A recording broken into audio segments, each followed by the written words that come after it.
ya Beni eza inoccupé bomoni bana mike bakosa la marche la police a ena gaz abandi ko pompe. Ah mais attendez, les bilans c'est le peuple qui va le faire, c'est Chadar qui va le faire lors de sa campagne. Basigna ba contrat ya non agression ba ça biso secret ya ba contrat ya non agression. Les bilans c'est le peuple qui va le faire, c'est Chadar qui va le faire lors de sa campagne. Yebi place bazali bayebi secret ya insécurité na est bayebi. Les bilans c'est le peuple qui va le faire, c'est Chadar qui va le faire lors de sa campagne. À propos des accidents, tala ndenge transport ko boma bato, moi j'ai failli perdre mes enfants na iloko wana nga moko na prison tat tala kimutuka munene wana na kamutuka mugi. Les bilans c'est le peuple qui va le faire, c'est Chadar qui va le faire lors de sa campagne. Donc, moi, ça me fait très mal. Les bilans, c'est le peuple qui va le faire. C'est Chadar qui va le faire lors de sa campagne. Les bilans, c'est le peuple qui va le faire. C'est Chadar qui va le faire lors de sa campagne. Batika ba déclaration bouité. Mpote na balandinyo sa www.congofrance.com. Merci na ndenge boza ebele liboso ba etando na bino pona kolanda ngai wa bino humble servante na kombo ya Diane Yenga la Rose na kobanda émission te sans que na pesa mbote na nga na boss na nga Didi du Pumbe sike zwami na Paris na pesi mbote na ngai na cordon na biso na pesi mbote na ngai lisusu na o babengaka mingi amisi un prince allion gaz na pesi mbote na ngai lisusu na Sarah Ramazan baobi Sarah Ramazan la Chanel mbote na ngai lisusu na Pierre Vien na ngai na France sike zwami balobi David Olito na pesi mbote bele bandeko ya www.congo France lelo kaka ndenge bolobaki na ngai tenom de Diane Lukela biso ndeko lesia bolobi molobeli oyo alingaka kolobela mboka mingi oyo asepelisaka bino lobaka ba vérité sur mboka na biso na tambolaki na lukie lelo toza na bureau à Monsieur Eliezer. Monsieur Eliezer, bonjour. Bonjour madame. Monsieur Eliezer, merci na ndenge pesi biso opportunité oyo ya koya koluka yo baton na yo ezalaki muke mais au permettre biso au moins 20 minutes au poto sola maimata limboka. Oui, merci à vous. Monsieur Eliezer, bon tolingaki to lobela mwa muke na o etali candidature na yo. Babi Monsieur Eliezer lelo député national. Tant que député, toyebi ke ba député mingi pe bayaka.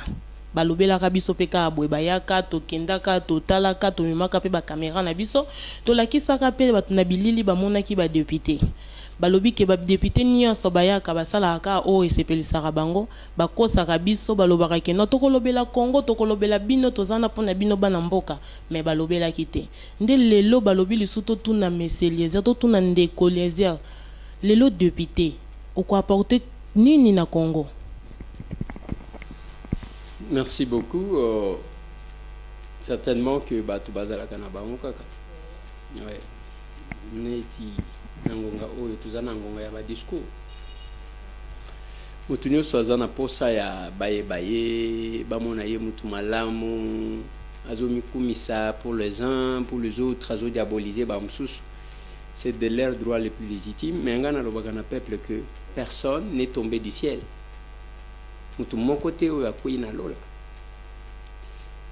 tous les candidats aujourd'hui bazaba to babota mape bakola ceux qui bazaka na Congo te bazaka libanda awa na bureau nanga ceux qui otali je peux ouvrir une farde ozomona photo ozomona balobi candidat député national mo amba tout ça balobi voter ceux qui otali dossier oyo ezate ke batikelinga pona ko sala campagne na ye te balobi même numéro 264 tout ça. C'est parce qu'il y a des dossiers yango au comment on a dossier à Keo à Keneko Zambongo ya Batu. Bon, nous utilisons les conditionnels mais selon le document à Keneko Zambongo ya maman moko azaka kuna bisika ya Azali na Bruxelles il y a $21,000 où il y a Zoa. Bon finalement il y a eu on m'a donné même ba partie na ye. Donc jusque là ba pesa kinga numéro na ye kena lukaye nazoko kakozwa yete eza koloba nini mutu mon côté akweyi boye to tout mon côté à botami à bimika na mabele poup te on a une vie tous en a place to botama tous en a place to kola tous en a place to tanga tous en a place to sala donc ba yebi biso cela étant ngatambo na koloba te ki ngande na leki bango so kindenge ni te na lobika que avant de faire quoi que ce soit il faut basa l'enquête de loyauté batala monsieur tambo zanani abotama ndenge nini akola ndenge nini atanga ndenge nini azalaka ndenge nini oyo lobi que qu'est-ce que vous allez apporter je vais porter ce que je fais aujourd'hui o nazo sala lelo yango nazo sala ngo na media na presse yango nazo mema enveloppe ya oyo na salaka na memango na parlement.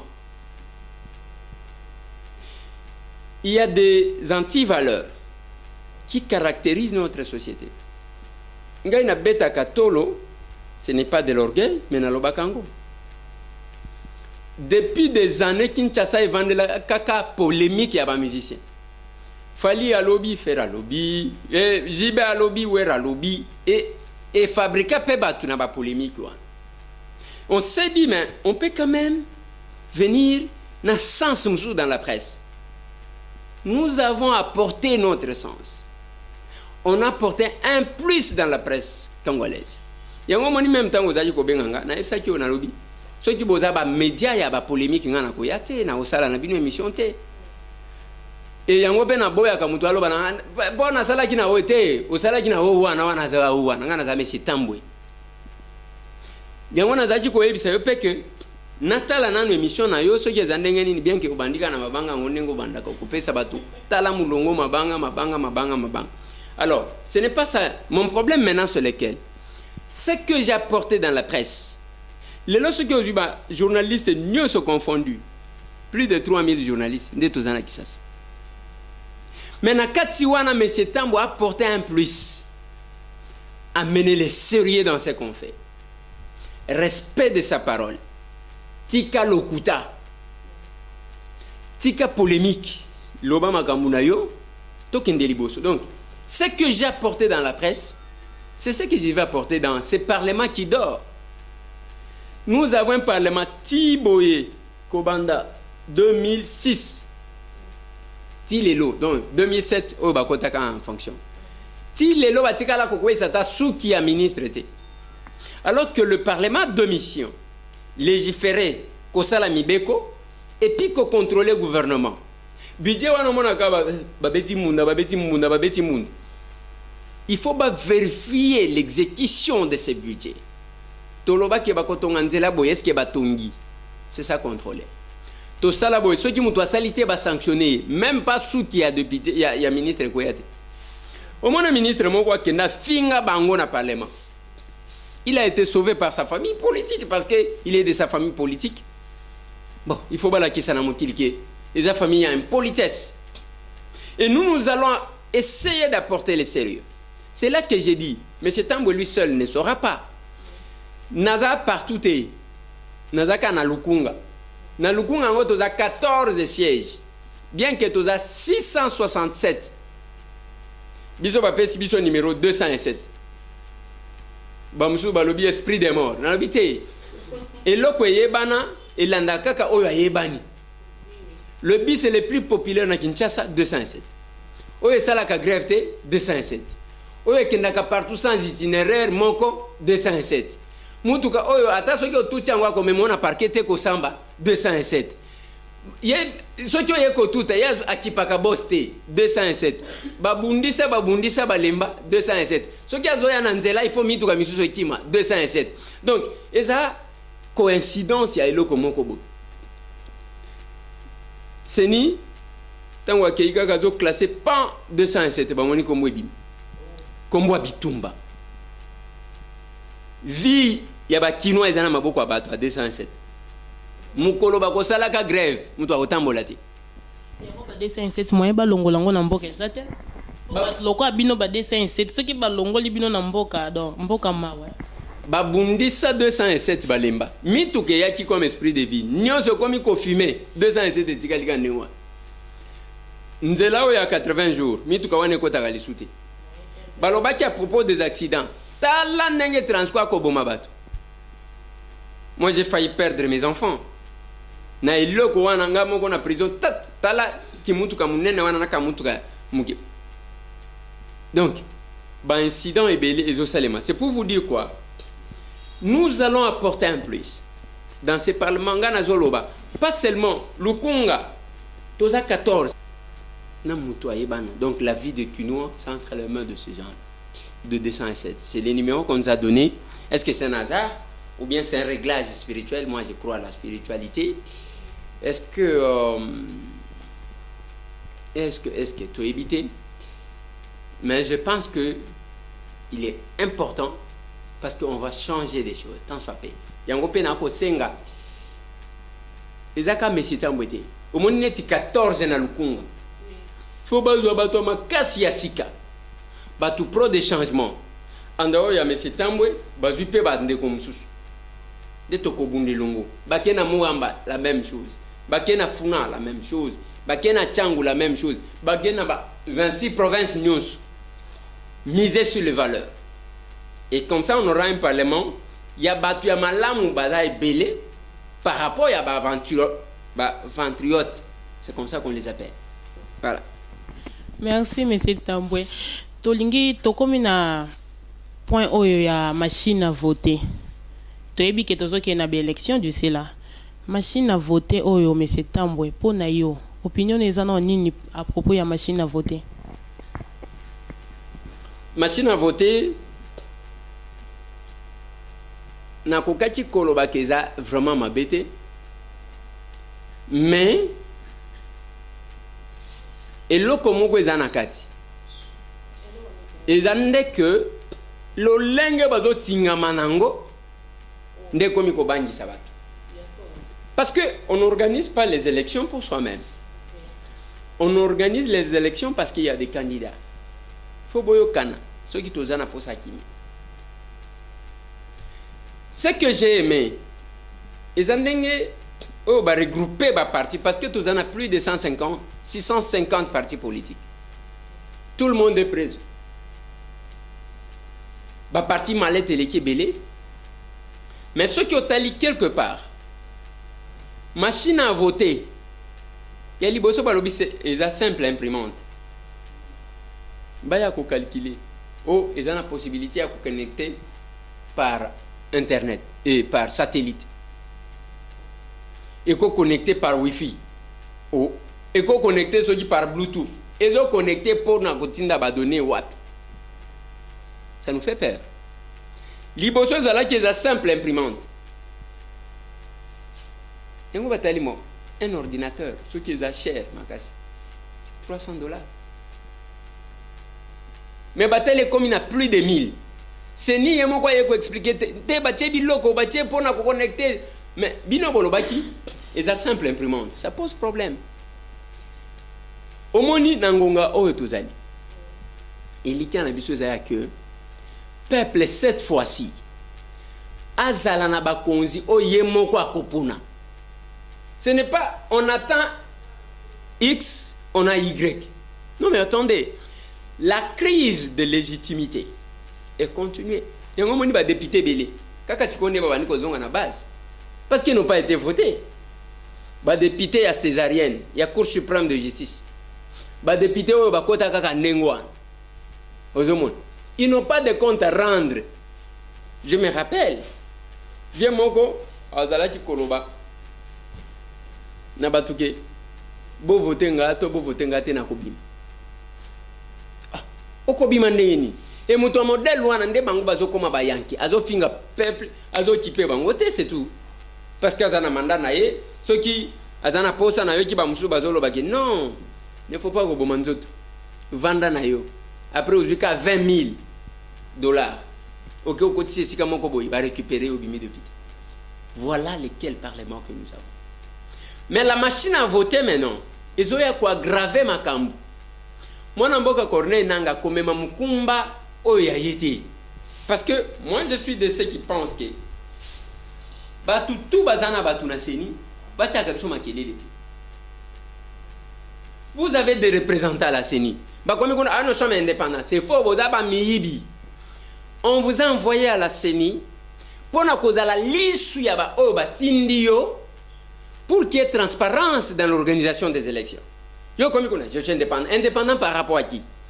Vous êtes un délégué pour privilégier, pas seulement pour sécuriser les intérêts à Batindio.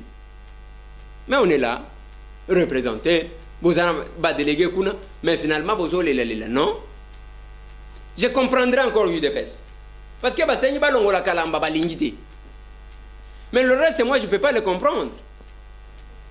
Et Sengeli, soit va retirer tous leurs délégués, vous pensez, toute l'opposition, va déléguer, ça va se bloquer cette histoire.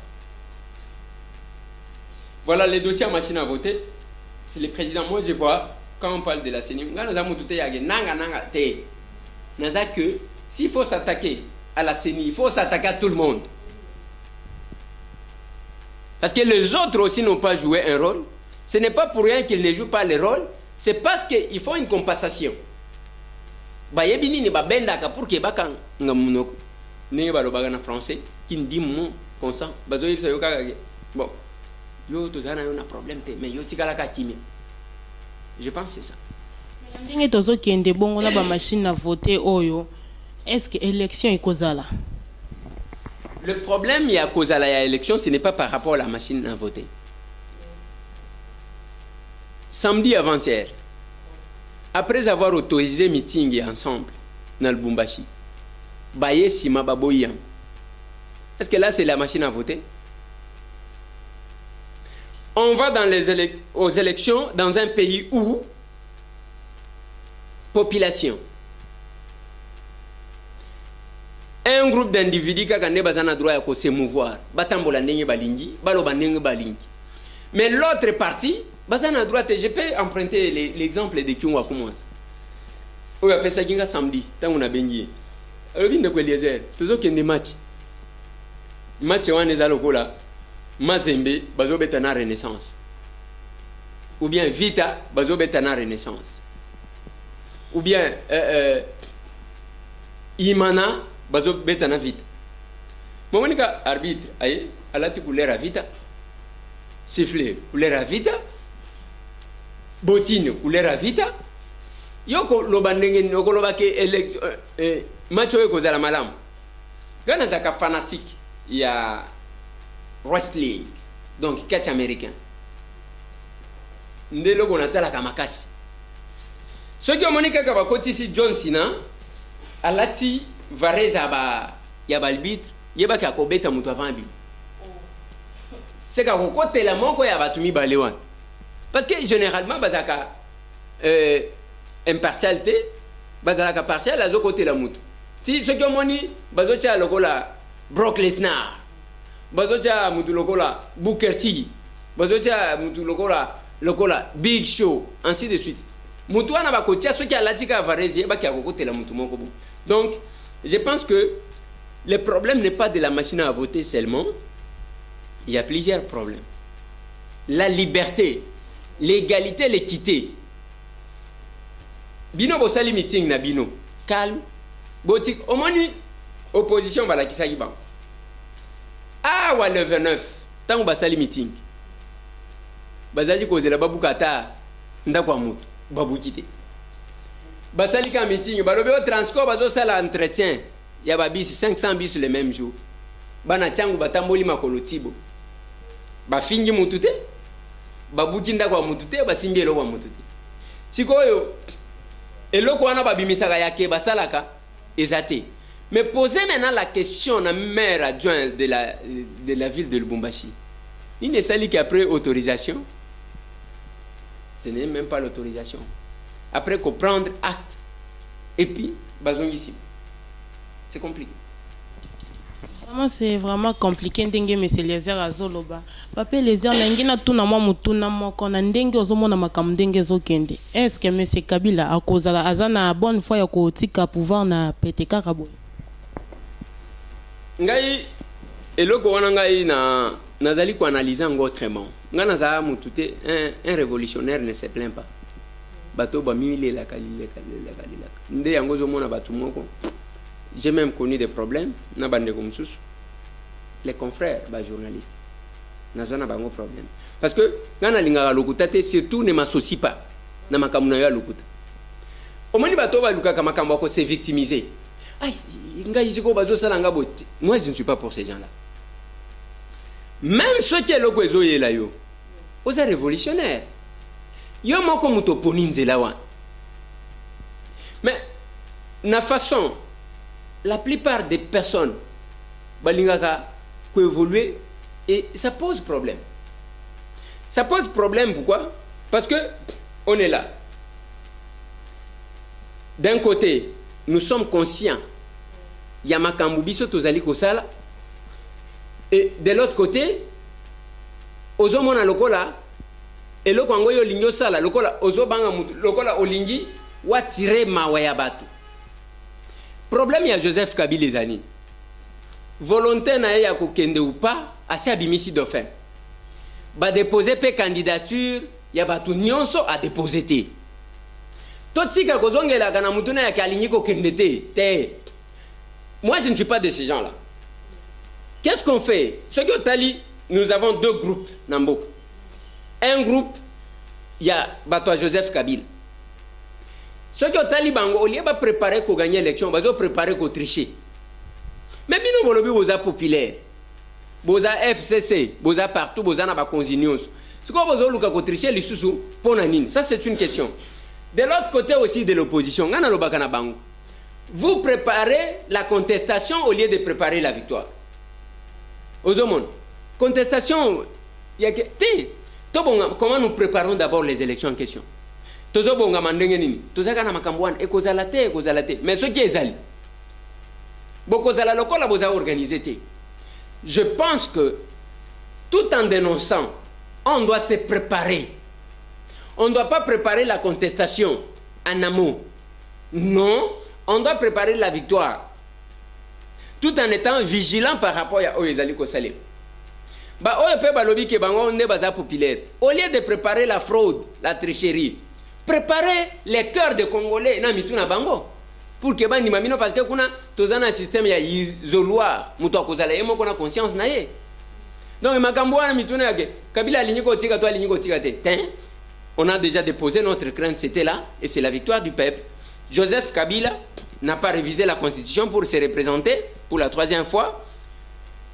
Joseph Kabila n'a pas déposé sa candidature et abimise bino Ramazani bino bobenge ndakala. Il ne faut pas bino batu bobenga ndakala bino ba baleine na ba requin a gagné bino kozala soni. Ne préparez pas la contestation, préparez-vous, préparez les témoins, préparez le peuple, préparez la base. Bino pe bato majorité, ceux qui boza na posa bomoni ke boza populaire. Il ne faut pas chercher à préparer ba tricherie. Ko luka bozo luka bino problème na bino ezande toko tricher ndenge ni te bongisa nde mitema bato présenter les bilans. Mais balobi pe bato opposition neti bazobanga Shadari po bazomona c'est comme si Shadari ya ko lekakaka. Eza solo. Bon, ceux qui ezana ba o bazobanga na ndimite ke opposition azobanga Shadari. Pourquoi? Parce que l'opposition de Babeni Shadari Ndakala. Comment yo requin Ndakala olia kaile pamba pam. Yo baleine o melaka Ndakala. Bamoni yo bandiko banga Ndakala. Il y a un problème. Eza lokola puku na nyau. Ce qui omoni nyau abandiko banga puku. Oh kamwati. Okomona l'événement c'est ça. Ce qui omoni puku azo kima nyau. C'est normal. Mais ce qui omoni nyau akomi ko kima puku. C'est un problème. Alors, moi je pense que l'opposition, nous sommes opposants de mon côté à Kobanga Shadari Ramazani. Nani, Fayoul, Nandimiti. Maman, Nana Ebisio. L'opposition, le Gozo Bangi Sasiko Ezani. Unité. Banani Baza unité. Nazo Tanga ba opposant. Nazo Tanga ba opposant.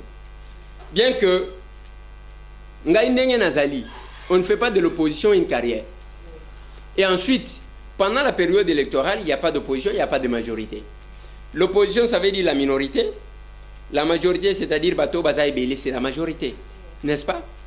ceux qui ont talibao baza pour le régime en réalité na bao baza contre banani baza belé siko majorité za côté ni opposition za côté ni je ferme la parenthèse je reviens yoka ba opposant bao baza ba candidat natang Martin Fayulu Madidi ozoka kombo d'abord nezo kindia OK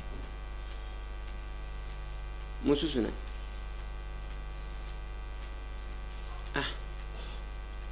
nakoya kosimba problème nakoya kozwa problème Félix Antoine Chilombo Tshisekedi maboko pembe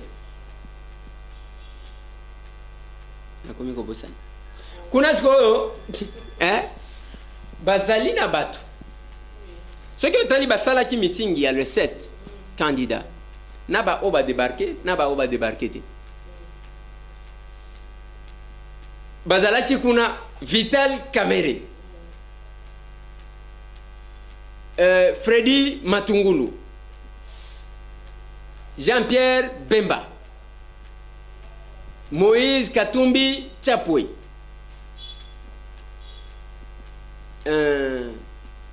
nani Martin Fayulu Madidi Freddy Matungulu et puis Félix Antoine Chilombo Tshisekedi ba 7 wana omoni meeting à Lubumbashi ezaki ensemble eza ya opposition te momoni F Bazaïb CG ya MLC bomoni bande Adolphe Muzito azalaki kuna omoni bande ko ya UNC bazalaki représenté Olandi Badelice Sanga bazalaki wana Martin Fayulu parce que wana l'homme ya front vient dans donc tu mets la gaie ba gaz même ya farafar donc omoni ndenge bakiti et cause la système ndenge nini MLC a organisé le komoni batu nyonso tu wana UNC a organisé le komoni batu nyonso tu wana o nani Muzito Adolphe a organisé le komoni batu nyonso tu wana Freddy Matungulu et omoni batutu okomona bango olingo benga banani mutu mususu azobakisa makuna eza Alain Daniel Shekomba azobakisa makuna o bavie na biso mususu oyo ozomona bakena seni atikali wana azosala mutu lokola mutu awuti soki wapi tango zotala ni de près ni de loin azana makambo ya opposition ye bapesa ye mission ya créer diversion yango ngana lobaka na batu soki bazokosa bino bakosa bino ce n'est pas nous tambwela parce que nazomona te na kobanga mutu po anini tokendaka bango tu na vie na ngawana kozwa visa pona toke Genval bo tu na yeni ne salaka ki atikali na sima kozwa visa lelo azoloba asala ta meeting a présenter programme na ya gouvernement asala ta meeting atana PLC te tozwa terrain ya mama yemu asala meeting. Donc il y a des choses oyo yango zomona musala na ya kokende contre courant na opposition soki asali discours ya yeba kalisu Kabila te ayeba Karamazani te ye musala na ye afinga Félix afinga Muzito afinga Kamerhe afinga Fayulu akofinga Moïse Katumbi afingi nani Freddy Matungulu afingi donc musala na ye yango. Je pense que c'est maintenant parce que Alain Daniel Shekomba bazalaki na bango omona se retira lo bité oté parce que moi mobile wana ce qui nazo tanga ye je l'ai rencontré j'ai changé avec lui c'est une valeur ouais mais c'est Eliezer ndenge toza bana Congo biso nyonso mais tant bandeko na biso bazokufa na beni ebele ezosala biso pe pasi mingi bato bazokufa du jour au jour tozoyeba te FARDC azokoka ko maîtriser biloko na tendenge nini eza dit à quoi madame na lobby d'abord boy bato bazokufa na beni fala ko banda na question Angola tozokoma na solo ba ya beni siko bandeko ya est et belé bazaba complice ya liwa ya bandeko na biso ya est. Oui. Ce qui otali bato ba créer kana bango diversion. Eza ba Willy Misiki. Mutu ya wapi? Balobi prince de ya wapi ya Nord Kivu. Bisika bandeko bako kufa. Akoma kya wazo mema ba pombati. Ti ko la kisaki mutu amakasi akeko beta mwasi moko kuna bakange batie na boloko. Yango yoki histoire na ye etelemi. Pendant que bandeko bazo kufa au lieu de ya kusangana, ko poser problème. Non, bango bazo créer diversion. Bitakwira aza mutu ya wapi? Elobeli na yeske zoyo kanatake epa na ye na Uvira kuna babenga kango couloir de la mort. Yeso kaleki ma grand-mère me dit parce que ya zolia bazo katela kay à vos ordres. L'unique pays où un membre du gouvernement a vanté Kindokia Kokonaï. Et il y a des complices comme ça. Madame, je l'ai dit. Place gouverneur et non qui voit ali à Yebi. Ba signa ba contrat ya non agression. Ba sabiso secret ya ba contrat ya non agression. Mon autorité mo wa titi même na place ya insécurité évangélicale. Yango pe omonaka une chose. Tout ce qui a comme groupe armé, est-ce que si on basi ba attaquer une société ou bazali ko exploiter ba minerai? Batakakata? Contrat de non-agression. Et fonds de compensation. Donc, moi ça me fait très mal. Les lois bolaïso bomabato.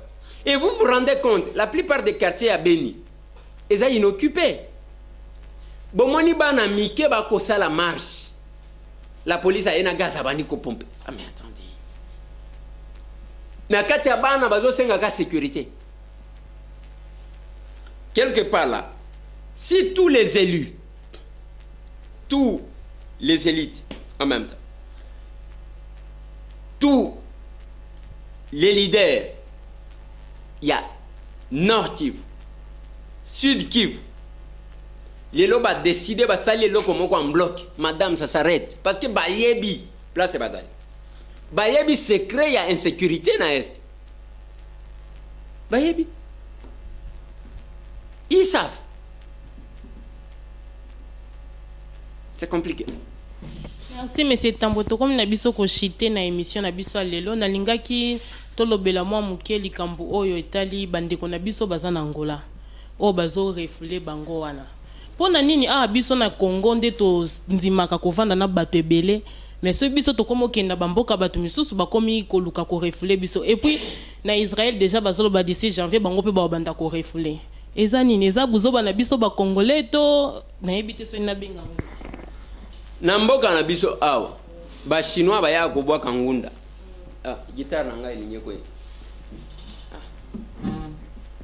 Guitare oyo ezana ndeko moko na poto amemela ki petit moko ya ki ko yema nzembo de omoni ba pesi guitare yango pe nazo pesa merci ndeko ngo aboya ki totanga kombo na ye parce que même ngai la kinga quelque chose là et la même chose nazo pesa merci na bandeko o bakanisa ki kutiria aveugle oyo na lakisa ki bango batindeli 3 machines bamsusu pe bazolinga kotinda. Merci beaucoup na bango. Alors nazongisa na linga ka na loba histoire la guitare ko linga ke ko ya bana ke tout ça l'émission banda wana voilà. Ce qui omoni bana ba ko kimandako c'est que ndako wana problème ezali ba chinois bazoya ko boka ngunda avec comme objectif ce qui tokebite matata loba émergence d'ici 2030. Donc on risquait d'ici 2030 qu'on soit un chef de l'État métissé chinois. Ouais. Pour ba union so ba ya pona 5 chantiers ba kenda wapi? Ba bwa kangunda ti. So yo ke ba côté ya ba bon marché ba nini? Okomona tala tubana kitoko. Hein? Tubana kitoko wana bango nyonso ba métissé chinois. Siko ko yeba bango ta et surtout mi super bongisa ka bato. Tu mi so kaka bo. Bazaka ka bo. Alors maintenant, ce qui se passe en Angola, ça s'est passé au Congo-Brazzaville ici. Ça va se passer en Israël.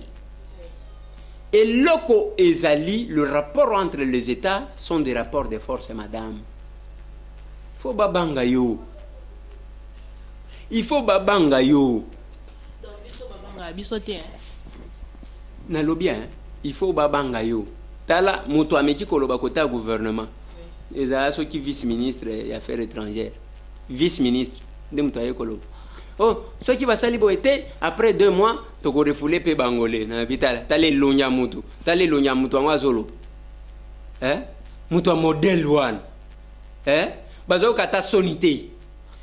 Ba image o bazo tinanga na supportaka violence te. Je suis non violent. Je ne supporte pas. Nazo kokata kota langote parce que ngai naza mujahidin te. Omoni ba Boko Haram bango balinga komona makila komona ndenge bazo katangana za suicidaire te. Je ne supporte pas. Mais ce qui au tali, la façon dont les choses se font, il fallait réagir et vite. Les lots SADC à réagir dans la place de la vie. Que tu signes un contrat comme il faut rappeler. Même ceux qui montent à Zana Ndenge il y a une façon de le refouler. Au moment où on a vu ceux qui, je crois, Londres ou Belgique, Batie Bango ba kraka. Ti qui ça na kraka. N'avion, muto akoti man avion. Tabino moko. Muto akoti man avion ko sauter à ko sandeni. Mais on met quand même quelqu'un le kraka. Jusqu'à l'amener ici, 8000 km. Bakomi pe awa, yoka gouvernement congolais. Tokozo bangote. Po boye na bango na condition ambiente. Bande ko wana même calvaire bazongi na bango kun. C'est compliqué, madame. Et Oyo Israël a annoncé. Il a fallu commencer par la réconciliation en Israël. Est-ce que tu as une ambassade à Israël? Tu as une ambassade? Depuis Mobutu Alobaka na siège des Nations Unies, entre un ami et un frère, le choix est clair. Bakanga, ambassade à Israël. Les loba congolais va se retrouver. Mais on se pose la question. Bako refoulé ce qu'on banani na Israël. Parce qu'il y a des Congolais qui ont la nationalité. Bako bengana bango bien bako sala ndengeni. Ça pose problème. Tout ça, madame, c'est la position de notre gouvernement. Quand l'État n'est pas fort, bako sala ndengwa. Soki bayebi bazo benga Ramazani coup circuit. Il fallait que tout le monde a coup circuit. Bo bengani to bengani. Même Koloba bazo beta munoko. Nyon surtout wane zani. Parce que les Américains, Angola, nous vous confions mission de stabiliser la RDC. Babi que ceux qui va lobby, Brazzaville et Tozoaka bata mukolo. Ah, c'est quoi tokozo ego gwa mukolo. Nde yango moni bafandi neti bazosa. Tata ya mwana nini soki olingi komona makasi ya parents simba mwana na ye. Simba mwana na ye, simba mama na ye, simba mwasi na ye, wana komona. Oyebi même bato bakanga na basi za ndenge. Ukomona mobali azamu kusebo. Akangi tala mbinga mobali na mwasi na ye akobeta ye lokola parce que wana za makasité. Mais aujourd'hui, les gens meurent biso tozakaka. Voilà, batumisusu nazomona même batumisusu abandundu. En tout cas tal bango wana na déclaration. Nous, les ressortissants ceux qui sont locaux ceux qui nous disons na l'hôpital tala bato bazui $100. Bazui $100. Et puis dans la soni ndenge zali ko sali. Nous soutenons le programme de Ramazan. Assez à présenter en Guadeloupe. Quelqu'un qui n'a pas soutenir le loco ya ozana mutema mutu to ndengeni. Et aussi le candidat Ramazan Shadai. Est-ce qu'il aura un programme? Parce qu'il a été désigné. C'était une surprise. Va surprendre. Lui va avoir un programme ou bien celui qui l'a désigné va lui dicter le programme. Donc moi ça me fait mal parce que c'est pas comme ça qu'un pays doit vivre. Et ce qui me fait très mal, c'est quand je vois les intellectuels. Et je me dis là, j'ai un problème avec eux. J'ai un problème ou pas?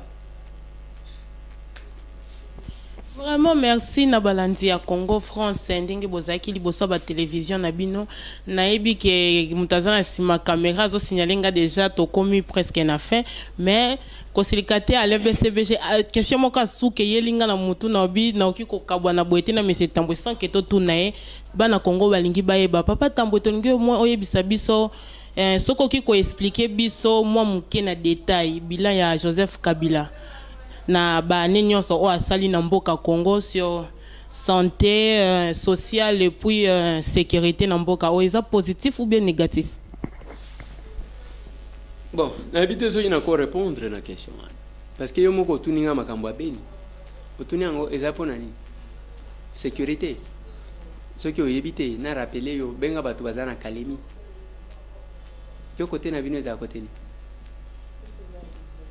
akisangani boyo masinga mwa go tunasiko bandeko bazana Ituri bao bazana Buni soki yo zaka mwana chopo otikali kaka wana ozoli aka lituma esili bandeko na yo ka pembeni wana bako kufaka. La sécurité c'est ça kende na Kasai. Les bilans c'est le peuple qui va le faire, c'est Chadar qui va le faire lors de sa campagne. Batika ba déclaration boy te basala o to moni o bakatange buluba yibukata no sutena na bitala tala peuple lokola balubakati baza peuple basakana kana bango te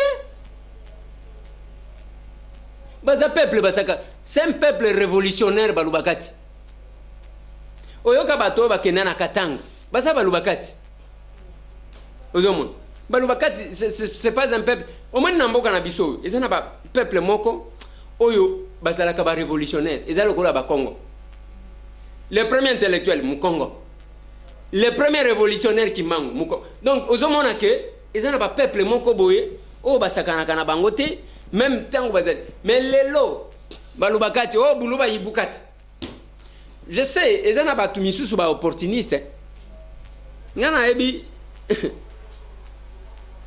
tango zoka batu bazolo tunenanga kiluba mwanda wakefuka ma circonstances mengi. Ce n'est pas pour rien parce que batu wana d'abord bazonga kasimate balubakati quand ils s'engagent na bitumbu. Mais les lots de bon nous buluba yibukata na lobitala tango zoloba kiluba eloba makawapi na Katanga OK na babuka mate ba malemankulu ba moba les lots toko sala bilan ya kote wana o kiluba eloba maka toko kitana biso tina bakabongo bakamina ainsi de toko sala bilan on vient engager toute une communauté comme ça parce que ozana posa ya soki ndengeni yango pena lobaki nande ko moko wana na Congo central bande ko mususu o bazalaka qui ne savent même pas que les esprits existent na lobi benda mushoro na yo vanda. Il ne faut pas engager la communauté au ta secret nangota. Si tu n'es pas dans la spiritualité, tout n'a pas de spiritualité. Les initiés au moins. Donc, c'est pour vous dire quoi, madame? Le bilan, le peuple va être là. Ngate mutuna osala bilan. Peuple, nenga zawan. Ndako sala bilan. Atala kisa ces années ni. Après 6 points. Sécurité les années après 6 points. Oui mais yo d'abord lobi que zamwana kisangani. Quand les bateaux étaient bloqués, d'abord il y a eu combien de morts dans naufrage? Combien de morts? C'est parce que yo chance na yo membre la famille na yo kufa kite mbelo linga yo tuna ngane ozo tuna wanate. Tellement que bino bobudaka makamunyoso. Na kisangani il y a eu combien de temps courant ezate ma ezate. Yo e bien wote ovandika na kishasa allez ozotambola ozomata ozo bino batu misusu na habite soki bozalaka ndenge nini biso ba villageois ata soki na vandi na kini muteme zaka na mboka ozomo. Alors le bilan c'est le peuple qui va l'établir. Les lots ozosala na yo émission marche ya kafuka fo salemi na Kisangani tu n'es pas au courant. Manifestation ya makasi te oza au courant te ngazi ko ndena zo informer yo et salemi ya kafu ba étudiant mais content bilan ce que le bilan yandeni so yo kena Kisangani qu'est-ce qui a évolué so yo komi Kisangani na éviter so ki bitumango ya ba Rwanda ya ba Uganda wana ti lelo lokola mboka ba beta bombe alors que ceux qui ont tali kisangani ozwi kananga ceux qui bakandio elamba boye na misu bateyo na avion bakitisyo na kananga okokanisa ke uzana kisangani bakitisyo na kisangani okokanisa ke uzana kananga depuis to vanda kaka wana ifala ki to yebate to jika ka na vélo to lega. Qu'est-ce qui a évolué? Tout le monde va salir la biso makelila va salir la biso va TGV. Mais il a fallu que le bilan peut-être yo na zomona nzoto na weza bien et ezala kaka boye bino ba pe bozala ka proche na bango ata soki ozotuna mituna mais oyebi quand même na kati wana ke on se retrouve à katan swapé bino nde bato boko yembaka dialeli. Mais il y a pas un problème yo ko sala bilan par rapport à libumu na yo ne okutana na bango soki papa pe azaka mutu ya kuna bon ngana habité voilà. Merci beaucoup, monsieur Eliezer. To komina soke émission oyo merci na ndenge bozaki liboso ba télévision na bino pona kolanda ngai wa bino humble servante na kombo ya Diane Yenga la Rose. To komina biso na soka émission na ko si ces émissions te atel obaki monsieur Eliezer alobi olindi mabanga mingi bwenza na pesa kama ba dédicace na ngai na bato balinga anga mingi ba partenaire na ngai na pesi mbote na ngai na David Olito babi David Olito depuis Paris na pesi mbote na pesi lisusu mbote na ngai na Simon Ikele Kanda balobi Londres wana eza ya koninga na po Simon azakuna na kati mbote na ngai liso na sœur na ngai Sarah Ramazani conseillère na ngai numéro 1 na pesi mbote ma sœur na linga mingi pona lelo to suki awa to kutani na édition o elandi ciao bye.